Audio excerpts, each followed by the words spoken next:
నేను చెమటలు పడితే వెళ్ళాను, పావుగంట నరేషన్ అని చెప్పి కూర్చోబెట్టి దాని ముందు ఆయన అయిపోయిన తర్వాత వెంటనే రియాక్షన్ చెప్పలేదు, ఒక్క నిమిషం కిందకి వెళ్ళారు. ఈ ఒక్క నిమిషంలో నాకు 100 తుఫాన్లు వచ్చి 100 అలజడులు పడ్డాను లోపల.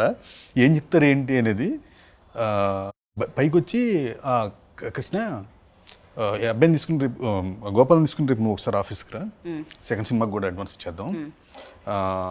అండ్ ఇంకొకటి నా రిక్వెస్ట్, నేను సెకండ్ సినిమా కూడా అడ్వాన్స్ ఇచ్చాను, రేపు ఒకసారి ఆఫీస్ తీసుకురా. నాకు అసలు కంటి నోటి మాట ఏం లేవు, ఏం జరుగుతుంది అనేది నాకు మామూలుగా అక్కడికే చెమటలు పట్టేసి కూర్చున్నాను. అయితే వెంటనే రేపు వెళ్ళిపోతుంటే ఏమంటున్నారు మళ్ళీ ఒక్క నిమిషం అని చెప్పి కృష్ణ గారితో పర్మిషన్ తీసుకుంటా, కృష్ణ స్మాల్ రిక్వెస్ట్, నేను దీంట్లో ప్రమోటర్గా ప్రజెంటర్గా నేను ఇన్వాల్వ్ అవ్వచ్చా అనగానే ఇద్దరు నూరేళ్ళు పెట్టుకుని ప్రొడ్యూసర్ గారిని కిందకి వచ్చాం కామ్గా. ఆయన వెల్విషర్గా ఒక పావు గంట విని కథ జడ్జ్ చేస్తారని తీసుకెళ్ళడానికి మాకిద్దరికి పెద్ద వరంలాగా అనిపించింది. అదైతే రోజు మొత్తం మీది కూడా చిన్న కోరిక ఉండింది, కానీ ఇక్కడ చాలా పెద్దగా నెరవేరింది. నా చిన్న కోరిక నెరవేరింది సినిమాలో.